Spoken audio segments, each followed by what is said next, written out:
You've been waiting for it all day long. The time has finally arrived for the Law and You. Joining us today, we have attorneys Harry McGrath and Greg Fellerman back once again. How are you guys? Great, and it's always nice to have Harry here for a long period of time. He does such a great job. You know, I just can't wait to have you back again, Harry. Yes, we love Greg, having you on here. You're a ratings boost. I keep saying that. Absolutely. Well, let's see what Harry has to say about this one today. This comes from Linda in Stroudsburg. Linda says, my son is 18 and keeps getting speeding tickets while driving my car. Sometimes he takes the car without permission. Am I responsible if he causes a crash? Ooh, can I guess?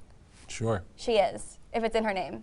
Yes. And the insurance in her name. Exactly, okay. Yeah, especially if the adult child is a named insured on the policy, and even if he's not, you know, you're in a dicey situation because you're on notice that, you know, your son is going to be using your car. You've allowed him to have access to it. There is a thing in Pennsylvania called negligent entrustment that a lot of times can, you know, allow parents to be held responsible for letting their kids use a motor vehicle if they know they have a propensity for, you know, unsafe driving. So you have to be very careful there, and you know, Greg can explain a little bit more about what you might be able to do to prevent that from happening. Well, the one thing I think too is that, you know, we see this a lot in cases where the insurance company doesn't want to accept responsibility, and they get the owner is kind of saying, well, you know, I didn't give him permission, so they'll raise what's called the non-permissive user defense, and a lot of times it's just a half-baked attempt to avoid liability. But I must have seen that 25 times in my career where they come up with this cockamamie excuse like, oh,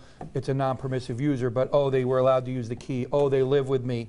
You know, it's crazy, but it does happen, and sometimes it's valid. Someone just takes your car and you're not, you know, they didn't. But then, you know, they say, oh, they took my car and didn't have permission. Did you call the police? Did you file a report? Of course not. So a lot of times, this is why you need lawyers in these cases. And don't let the insurance companies use that. And sometimes they say it right from go. That's right. So, yeah.